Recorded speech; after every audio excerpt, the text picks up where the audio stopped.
आज है 21 जनवरी 2024 दिन रविवार। Welcome back to Clean News MP. चलिए देखते हैं मध्य प्रदेश की 25 फटाफट बड़ी खबरों को। इससे पहले आप न्यूज को कहां से देख रहे हैं हमें कमेंट में बताना बिल्कुल ना भूलें। साथ ही हमारे फेसबुक पेज को भी फॉलो करें। फेसबुक पेज का लिंक डिस्क्रिप्शन में दिया गया है। अयोध्या में प्राण प्रतिष्ठा को लेकर उज्जैन में बढ़ी सुरक्षा। राम मंदिर में रामलला की प्राण प्रतिष्ठा को लेकर मध्य प्रदेश की धार्मिक नगरी उज्जैन में सुरक्षा बढ़ा दी गई। यहां 23 जनवरी की सुबह तक चप्पे चप्पे में पुलिस फोर्स तैनात रहेगी।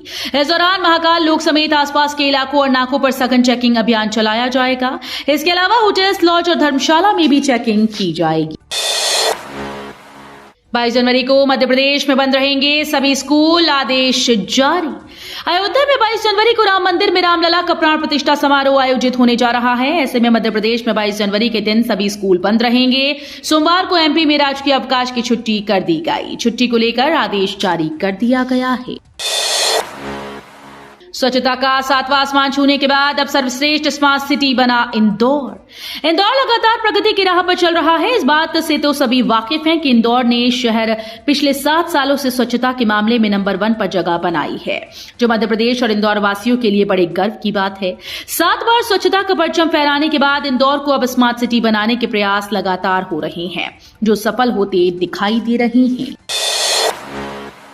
भोपाल का चौथा स्टेशन निशातपुरा बनकर तैयार। निशातपुरा रेलवे स्टेशन बनकर तैयार हो गया। स्टेशन पर केटरिंग काउंटर खुलने शुरू हो गए। यहां 14 ट्रेन को हाल देने की तैयारी है। निशातपुरा रेलवे स्टेशन 26 जनवरी को जनता के लिए खुलने जा रहा है। भोपाल रेल मंडल ने दावा किया कि स्टेशन को चालू करने का प्रोग्राम 2 दिन में बोर्ड से मंजूर होने की उम्मीद है। निशातपुरा रेलवे स्टेशन पर केटरिंग काउंटर खुलने शुरू हो गए हैं। 20,000 करोड़ से ज्यादा होगा बिजली कंपनी का बजट। प्रदेश की सबसे बड़ी बिजली कंपनी पश्चिम क्षेत्र विद्युत वितरण कंपनी का बजट आने वाले वित्त वर्ष के लिए 20,000 करोड़ रुपए से ज्यादा का होगा। कंपनी ने वित्त वर्ष 2024-25 के लिए बजट प्रस्ताव बनाने की तैयारी शुरू कर दी। इस संबंध में बिजली कंपनी में बैठक भी होने लगी है। बिजली कंपनी के एमडी और अन्य अधिकारियों ने बजट प्रस्तावों पर निर्देश दिए। इंदौर के सरवटे बस स्टैंड पर अब स्क्रीन पर मिलेगी बसेस की जानकारी। सरवटे बस स्टैंड पर आने जाने वाली बसेस की जानकारी अब स्क्रीन पर डिस्प्ले की जाएगी। दरअसल अब तक बस स्टैंड से संचालित बसेस की जानकारी अनाउंसमेंट कर दी जाती है, लेकिन जल्द ही परिसर में 19 स्क्रीन पर बसेस के रूट, प्लेटफॉर्म और समय की जानकारी डिस्प्ले होते नजर आएगी। इसके साथ ही इन स्क्रीन पर विज्ञापन डिस्प्ले कर स्टैंड प्रबंधन आय भी अर्जित करेगा। जुलाई 2023 में घोषित हुए 5वीं 8वीं परीक्षा के रिजल्ट की मार्कशीट छात्रों को अब जाकर मिली।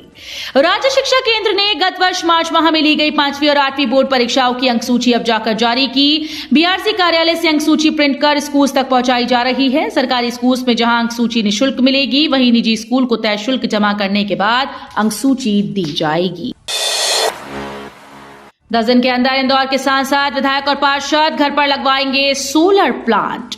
सोलर सिटी बनाने के लक्ष्य को हासिल करने के लिए जनप्रतिनिधि पहला कदम बढ़ाएंगे। इंदौर के सभी जनप्रतिनिधि 10 दिनों में अपने घर में सोलर सिस्टम लगवाएंगे। इसमें विधायक, सांसद, महापौर के साथ महापौर परिषद के सदस्य भी शामिल हैं। सोलर सिटी बनाने के लिए कार्य योजना का खाका खींचने के लिए आयोजित बैठक में यह तय किया गया। स्मार्ट सिटी दफ्तर में आयोजित बैठक में मंत्री तुलसीराम सिलावट, महापौर पुष्यमित्र भार्गव के साथ विधायक रमेश मेंदोला, महेंद्र हाडिया, गोलू शुक्ला, मधु वर्मा, आईडीए अध्यक्ष जयपाल सिंह चावड़ा के साथ महापौर परिषद के सदस्य और नगर निगम के अधिकारी मौजूद। भोपाल में राज्य खनन मंत्रियों का सम्मेलन 23 को प्रहलाद जोशी करेंगे अध्यक्षता। राज्य खनन मंत्रियों का दूसरा सम्मेलन 23 जनवरी को मध्य प्रदेश की राजधानी भोपाल में होगा। केंद्रीय खनन, कोयला और संसदीय कार्य मंत्री प्रहलाद जोशी अध्यक्षता करेंगे। सम्मेलन के मुख्य अतिथि मुख्यमंत्री डॉक्टर मोहन यादव होंगे। आने वाले दशकों में खनिजों की वैश्विक मांग को पूरा करने में देश में खनिज अन्वेषण की महत्वपूर्ण भूमिका को ध्यान में रखते हुए इस सम्मेलन का आयोजन किया जा रहा है। पटाखा बाजार खुला, दीपावली से भी ज्यादा आतिशबाजी होगी।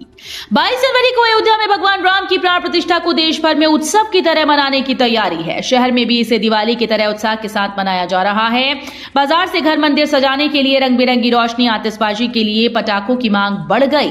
आमतौर पर यह बाजार दीपावली में ही खुलता था, लेकिन 22 जनवरी को शहर और ग्रामीण इलाकों में जमकर आतिशबाजी की जाएगी, जिसके लिए जबलपुर पटाखा बाजार खुला हुआ है। बड़ी संख्या में लोग पटाखे खरीद रहे हैं। मध्य प्रदेश में 150 कांग्रेसियों को अनुशासन समिति का नोटिस। मध्य प्रदेश में कांग्रेस के तेवर तल्ख हैं और पार्टी विरोधी गतिविधियों में शामिल लोगों पर कार्रवाई करने का मन बना लिया। यही कारण है कि पार्टी की अनुशासन समिति ने 150 नेताओं और कार्यकर्ताओं को कारण बताओ नोटिस जारी किया। प्रदेश कांग्रेस कमेटी मुख्यालय में प्रदेश कांग्रेस की अनुशासन समिति की बैठक संपन्न हुई। बैठक में हाल ही में संपन्न विधानसभा चुनाव के दौरान कांग्रेस की ओर से पार्टी प्रत्याशियों के विरुद्ध चुनाव लड़ने वालों की प्राप्त शिकायतों को लेकर कांग्रेस की अनुशासन समिति में बड़ा निर्णय लिया। मध्य प्रदेश में 22 जनवरी को मांस मछली की दुकानें बंद रहेंगी। अयोध्या में 22 जनवरी को रामलला की प्राण प्रतिष्ठा होना है। इसको लेकर प्रदेश में उत्सव की तैयारी है। अब नगरीय प्रशासन और विकास विभाग ने पशुवध गृह मांस मछली की दुकानें बंद करने संबंधी आदेश जारी किया। यह आदेश नगरीय प्रशासन एवं विकास विभाग के आयुक्त की तरफ से नगर निगम आयुक्तों और मुख्य नगर पालिका को जारी किया गया। भूस्वामियों को लकड़ी के रखरखाव के लिए देना होगा 378 रुपए प्रति घन मीटर हैंडलिंग चार्ज। अब भूस्वामी को विक्रय के लिए डिपो में लकड़ी के रखरखाव पर प्रति घन मीटर एक मानव दिवस यानी 378 रुपए हैंडलिंग चार्ज भुगतान करना होगा। राज्य सरकार ने वर्ष 2007 में निर्धारित 100 रुपए प्रति घन मीटर हैंडलिंग चार्ज में परिवर्तन करते हुए एक मानव दिवस प्रति घन मीटर हैंडलिंग चार्ज निर्धारित किया। दरअसल भूस्वामियों की लकड़ी काटकर बेचने के लिए डिपो में आती है। डिपो में लकड़ी पर ठप्पी लगाने, लाद ग्रेडिंग करने, लाद बनाने जैसे अन्य सभी कार्य पर जो खर्च आता है उसे हैंडलिंग चार्ज कहते हैं। इंदौर में पुलिसकर्मियों के घर जाने पर प्रतिबंध, 24 घंटे थाने में रुकने के आदेश।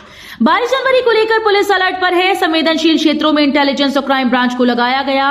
सभी पुलिसकर्मियों को घर जाने पर प्रतिबंध लगा दिया। रविवार शाम से मंगलवार सुबह तक थाने में रुकने के आदेश जारी हुए।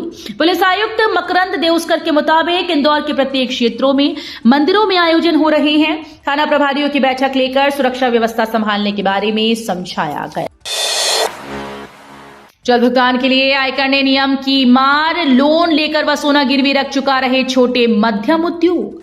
छोटे उद्योगों को उनकी उधारी जल्द चुकाने के लिए सरकार ने नियम लागू कर दिया। नियम जारी वित्त वर्ष में लागू हुआ और साल बीतते बीतते उद्योगों के ही पसीने छूटने लगे।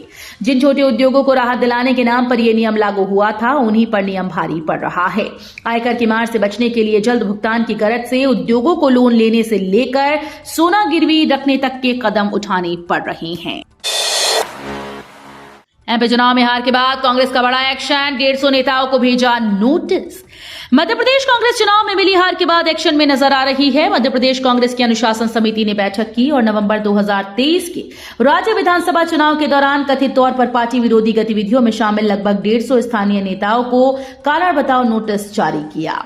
इन चुनाव में कांग्रेस को हार का सामना करना पड़ा था। पार्टी के एक पदाधिकारी ने कहा कि नोटिस का 10 दिनों में जवाब देना और संतोषजनक जवाब न देने वालों को पार्टी से निष्कासित किया जाएगा। सिंगत से पहले मोहन सरकार की तैयारी, 6 लेन बनेगा इंदौर उज्जैन हाईवे। वर्ष 2028 में उज्जैन में होने वाले सिंगस की तैयारी में प्रदेश की मोहन यादव सरकार जुट गई। महाकाल लोक बनने के बाद जिस तरह से बड़ी संख्या में श्रद्धालु उज्जैन पहुंच रहे हैं उससे ध्यान में रखते हुए विभागों ने तैयारियां प्रारंभ कर दी हैं।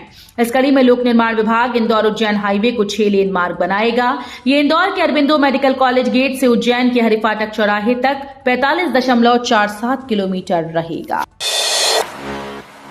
जबलपुर सर्वाधिक राजस्व कमाने वाले तीनों रेल मंडलों से आगे। रेलवे ने यात्रा किराए बढ़ाने की बजाय अन्य स्रोतों से अपनी कमाई बढ़ा रहा है। इस काम में पश्चिम मध्य रेल ने शुरुआत कर दी। वो इन दिनों ट्रेन से माल ढुलाई के जरिए अपनी आय बढ़ा रहा है। पमरे ने चालू वित्तीय वर्ष के दौरान माल ढुलाई मामले में की गई समीक्षा के दौरान जबलपुर रेल मंडल ने सर्वाधिक राजस्व कमाने 3 मंडलों से आगे निकल गया है। उप मुख्यमंत्री पहुंचे हमीदिया, कैथ लैब स्थानांतरण का कार्य प्राथमिकता से करने के निर्देश दिए।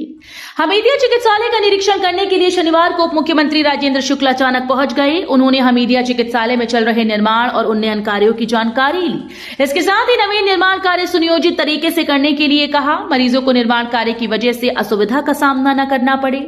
उन्होंने निर्माणाधीन कार्यों को शीघ्रता से पूर्ण करने के निर्देश दिए।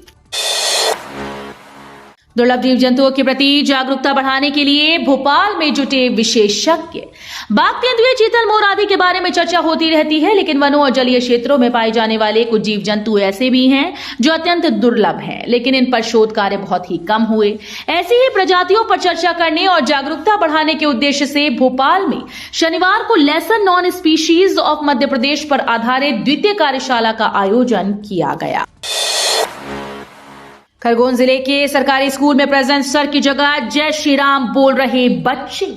ग्राम मांगरोल के सरकारी कन्या स्कूल में इन दिनों सुबह प्रार्थना में भगवान श्री राम पर केंद्रित सूत्र वाक्य बोले जा रहे हैं। हाजिरी में प्रेजेंट सर की जगह बच्चे जय श्री राम बोलते हैं। स्कूल शिक्षक राजेश शर्मा ने बताया कि 22 जनवरी को अयोध्या में श्री राम प्राण प्रतिष्ठा को लेकर शासन स्तर पर डीईओ से मिले निर्देश के बाद स्कूल में गतिविधियां आयोजित कराई जा रही हैं।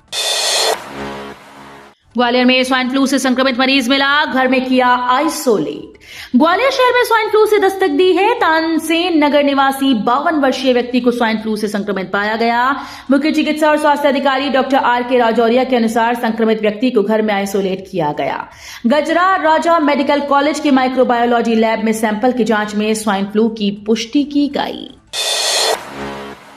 ईपीएफओ का बड़ा फैसला, अब आधार को नहीं माना जाएगा डेट ऑफ बर्थ का प्रूफ। रिटायरमेंट फंड रेगुलेटर कर्मचारी भविष्य निधि संगठन यानी ईपीएफओ ने अपने करोड़ों सब्सक्राइबर्स के लिए एक बड़ा फैसला लिया। इसके तहत कर्मचारी भविष्य निधि संगठन ने आधार कार्ड को डेट ऑफ बर्थ प्रूफ की डॉक्यूमेंट लिस्ट से बाहर कर दिया। ईपीएफओ ने कहा कि अब जन्मतिथि के प्रूफ के रूप में आधार को वैलिड डॉक्यूमेंट नहीं माना जाएगा। इसको लेकर ईपीएफओ ने एक सर्कुलर भी जारी किया है। भारत में घुसे सैकड़ों सैनिक, हालात चिंताजनक। म्यांमार के सशस्त्र समूह अराकन आर्मी के उग्रवादियों ने सेना के शिविरों पर कब्जा कर लिया, जिसके बाद म्यांमार के करीब 600 सैनिक भारत घुस आए। इन सैनिकों ने मिजोरम के लामचुलाई जिले में शरण ली। मिजोरम के सीएम लाल दुहोमा ने हालात चिंताजनक बताते हुए गृह मंत्री अमित शाह से बात की और म्यांमार के सैनिकों को वापस भेजने पर जोर दिया। म्यांमार से अक्सर घुसपैठ और तस्करी होती रहती है। भारत आ चुके फ्रांस आर्मी के 95 जवान, आसमान में उड़ रहे राफेल 26 जनवरी को दिखाएंगे करतब। पूरे देश में गणतंत्र दिवस की तैयारियां जोरों शोरों पर चल रही हैं। इस साल 26 जनवरी को कर्तव्य पथ पर 75वां गणतंत्र दिवस समारोह काफी अहम होने वाला है। फ्रांस के राष्ट्रपति इमैनुअल मैक्रों मुख्य अतिथि होंगे। गणतंत्र दिवस की परेड में फ्रांस की आर्मी भी हिस्सा लेगी। फ्रांस आर्मी का 95 सदस्यीय दल पहले ही भारत आ चुका है और विजय चौक पर परेड की तैयारियां कर रहा है। गणतंत्र दिवस समारोह में 2 फ्रांसीसी राफेल लड़ाकू जेट, 1 फ्रांसीसी ट्रांसपोर्ट एयरक्राफ्ट और फ्रांसीसी विदेशी सेना के 95 सदस्यीय टुकड़ी हिस्सा ले। तो ये थी आज की 25 फटाफट बड़ी खबरें। अगर आपको न्यूज पसंद आई हो तो वीडियो को लाइक और शेयर जरूर करें। धन्यवाद।